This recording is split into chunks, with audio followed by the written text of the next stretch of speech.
wanti dhugaa rabbi wanti na aarsee ana Mustafaa Zeetiitti nasiisu na oofe jechuudha. Jaaladhe miti. Uf qabuu dadhabe. Dubartii godhattuu fi dhiira ammootu yoo dubartiin ajajamtuu fi dhiira dammoo jaartisaa isiin tun akkana boosetti dhamnaamin jee gabbee hamatu nadhicha. Assalaamu alaikum warahmatullahi wabarakatuhu. Hordoftoota fi kabajamtoota keenyaa hundi keessanuu akkamiin nagaa qabdanii jirtu isin jecha anis nagaa qaba alhamdulillah galata rabbii nagaan kee qilleensarraan kan onnirraa maddee balali'ee isin bira hagoo isin jecha hadda roozaan teessan maal qabattee dhufte jechuun keessa hin dhoolamu dhugaa rabbii dubbachuu viidiyoo kalee gadhiisee irratti jechuudha. Namni hedduu yaada baay'ee ba'aa ture jechuudha.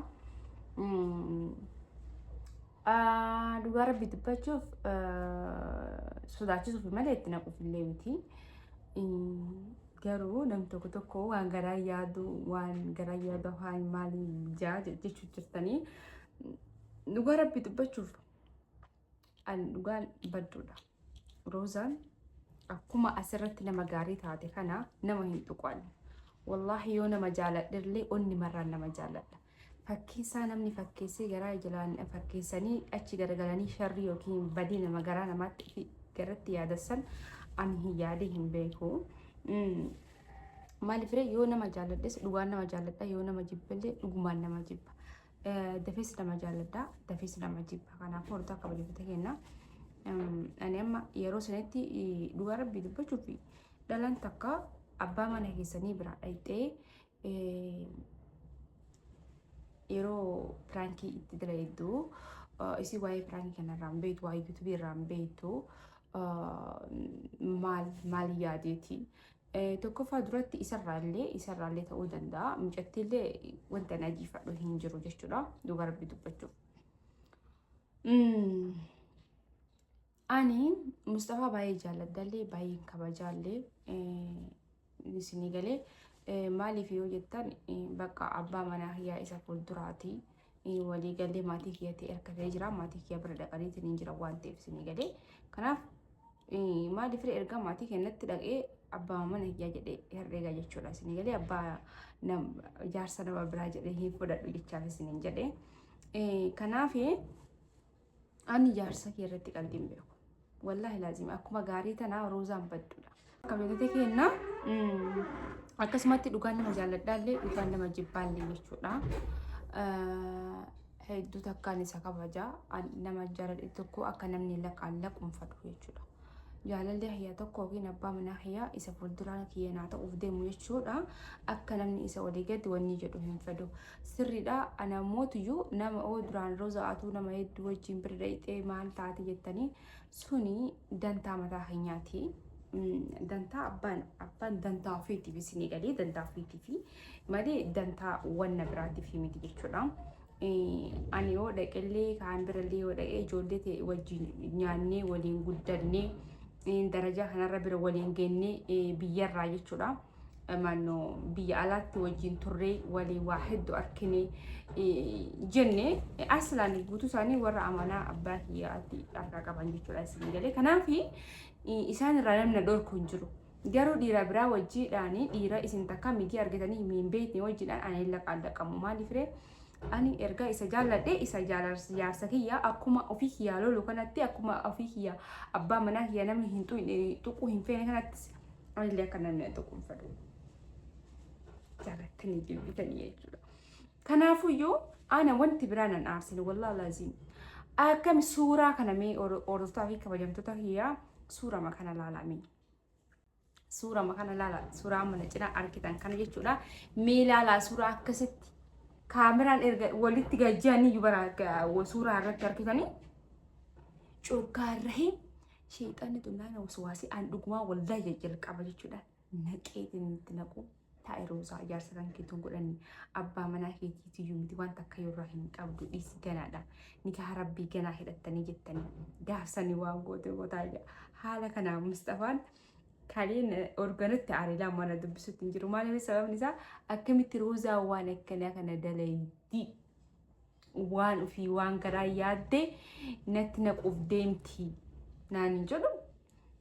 aaree jira wallaahi hin afaan hinaaftuudha baxaami hinaafaan baay'ee hinaafa jaarsi irratti qalbii hin beeku nama biraa irratti hin hinaafu jaarsi irratti ni hinaafa jaarsa kiyya namaa miti mixiin akka xuuxuun barbaadu mixiin karaa deemtu akka dagattee itti buutuun barbaadu isiisaniin wal lola'an dhugaa rabbii dubbachuuf isinii galee karaa hortaa kabalantu taa'enna Mustafaan nama nagayaati akkuma argitan nama gaariidha jechuun amma arrabni arrabsee wamu argi jedhee yaamu kana itti hin laalina jechuun anaa mi daa'ima madalattee nu akkas jedha afaan isaatti baratee anis homa fedheen jaa bakka walirran kaanu waan inni naan jedhee na yaamaan arrabsaam naami kana aadiidha normaalidha nu biratti jechuudha wal barannee jirra amma keessa kenna. Kana horda akka beemtoota keenya roosaan akkamitti waan akkasiisan dalaydee minaamin jaarsan illee jettanii yaaddanii turtanii dhugaadha yaanillee baay'eetiin jira garuu aariin nama hin jifatti yeroo tokko namni gaafa lubbuu itti murteessu jaallatee osoo hin jenne sheexaanii si daggafa wallah sheexaanii nama daggafa lubbuu namaa kanarratti jechuudha kanaafuu anuu lubbuun tullaala halkanii mee maaltu sanuu baajaajii dhabee bajaajii isa kaanii kan birrii kontiraata yaammadde jechuudha birrii meeqa kafalee mana isaa dhaqee halkanii waan akkasan godhe bakka sheexaani kun waswaasii barroosaa ammallee micoosuun birrii jirti aslan silaa guyyaa dhaqaa guyyaa hin jirtu fa'aa jedhee shakkee sa'aatii namni rafuu ga'e ittiin dhaqee sheexaana kana laala awuzi billaa bili sheexaana dha jedhe adaa namni gaafa namni shakku namni ebaluu summaana shakkaa minaamin jaamalee adaa namni lafarraa kaasee nama shakku jechuudha humarraa namni nama shakkaa. Akkasii hortaa kabajamte kana wallaa laazim baay'ee takka aaraa ture baay'ee takka maanjaa ture alhamdulillah mishii wani takka hin jirtu Mustafaan illee zayitii jalaa baheetiin jira kana booda hin sodaata ulisaa amma kana booda roozaan nan dhiiftu jedhaa hundum dhalaa biratti kalaawu sodaachisu yeroo tokko bareeduma jechuudha isinii galee marallee bira kutoo osoo hin taane yeroo tokko sodaachisuun xuruma andammoo bira kuteensi akka jiraannutti sirriin daleelee waan kalee dalagisan sirriin daleene akkasii hortaa akka beemtoota kana garuu bakka hinaaftuudha baxaamitti jaarsa kee irratti qalbiin beeku wallaalaazii abbaan manaa natti gorte Mustafaa iyyuu haa ta'u kan biraa iyyuu haa ta'u gaafa jaarsa kee taate wallaahi dhalaa biraa laallaaniin siif dhumatti dhalaa biraa jaarsi kee laallan narratti siif dhumatti waan dhalaan ati laalte hundi sii taatu siif hin ta'a. Bareeduma illee yoo taate haga rabbinaa kanneen qaba. Borci illee yoo taate haga rabbinaa kanneen qaba. Sani illee yoo taate haga rabbinaa kanneen qaba. Hundumaa haga rabbinaa kanneen ni qaba. Ka qabu san irratti iyyuu akka ati dabaladhu sittu na godhuu qaba. Waan babbareeddu naa bittee waan ittiin of tolchu waan ittiin zana fafataa jedhu naa bittee waan hunda gaafa naa bittee bareeddu ture. Isni sii galee siif dabalamti yaadni nuti akkasii sii dabalamaa jira. Dhuguma bara dhiirri keenya tokko haadha manaa ofiin tottolchitu ofiin qaqqabdu ni ajoofti minaamin dhalaa biraa irratti gabbaanii laallannaa jettan isinuu waan jaartiin teessan ittiin tottolfattuuf ittiin babbareeddu shittoo babbareeddu huccuu hirribaa babbareeddu huccuu mana keessaa ta hirribaa ta ittiin gad baatu jaartee keessanii bita. Kaabiraa dhala keessa laaluun ittiin dhiisaa wallaahi laazim shittoo babbareeddu shittoo rifeensaa jira shittoo babbareeddu tanneen shittoo qaamaattu jira. Hunda bibbitaa fi jaarsa teessan fataa godhaa jiraachisa. Jaarsi akkana jaarsi wallaahi dhiira tokko dhiirri takka dhiira natti fakkaatu waan gurtii uffattee deemtu natti fakkaatti addunyaa kanarratti. Sababni isaa maali beekanii? Tokkoffaa jiru addunyaa irraa dhiira akkamii jibba beekan dhiira waan dubartiin jetteen deemtu.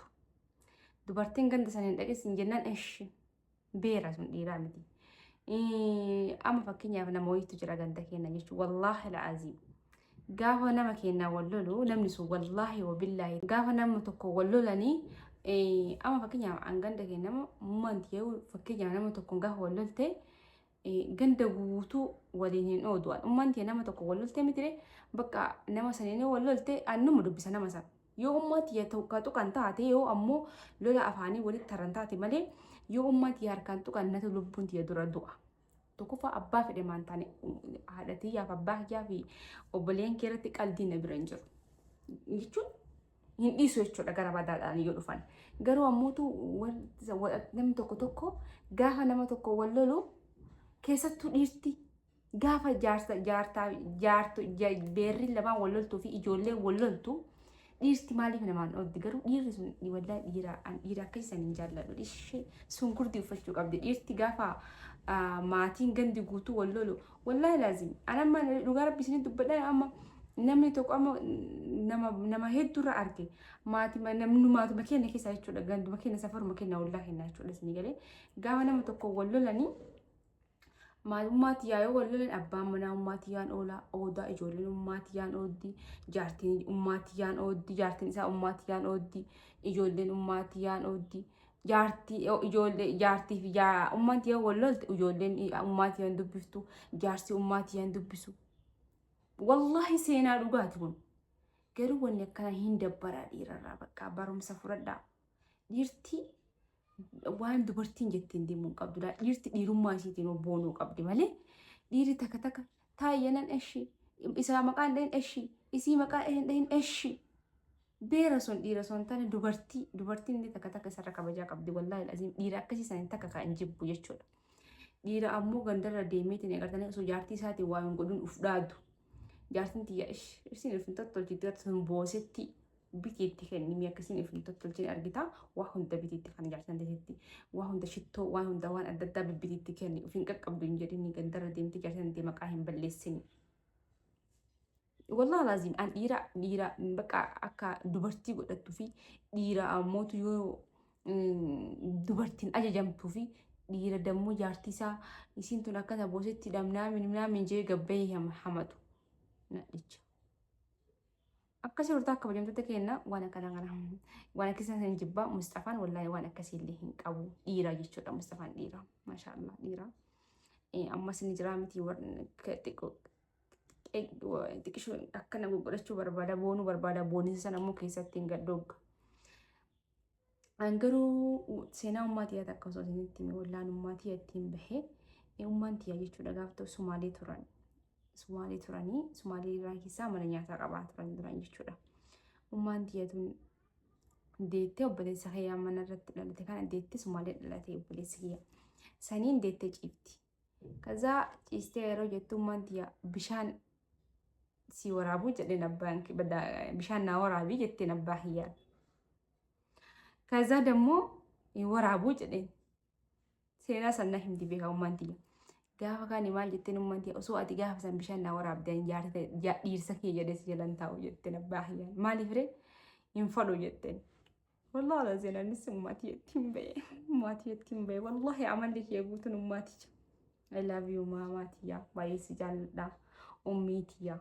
Hedduu takkaan si jaalladha jecha siif hin qabu dogongoree si aarsuu danda'a dogongoree si mufachiisuu danda'a wanni hundi isheenana ta'uu dandeetti wanni biraa haa ta'u ummatiyyaan isiin nan deenne osoo na deetti na jaallatti jedhaa ture garuu gaafa of beekte waan hunda bartu seenaa haadhaa baruu dandeetta anaaf waan na guddisteef jaalala ummatiyyaan beekuu ture ከዛ በቃ ከናፉ ዋህዱ ነት ደጋሃማ ኡማቲያ አፋንን ታይን ደደብሩ ደንዳ አኮቲያ ሙዋን ተከንጆ ዋና ጉዲፍቴ ፊ ተነዴት ተነቹዳ ኤሊ ተከቲ ደብሩ ደንዳ ኡማቲያ ባይስ ጃለዳ ሉቡቲያ አቲ ቲሮቲያ ኦሶዋት እንጅራኔ አንንጀሮ ከስማ ባንክ ያለ ግናፍ ገለቶማ ኢሲንቱ በበሬዳደኒ ኡማንቲያ ለ ባየ በሬዲ የሮ ኢሲቲ ጀቹዳ ማለ ዳይማ hangafni ana والله الذي نما توكو نما تك غودو في امانتي ايتا يچودا نما توكو نجرامي تيري كانوا نما مكياج وفتي ميديا كنرا ودي جد ديمتم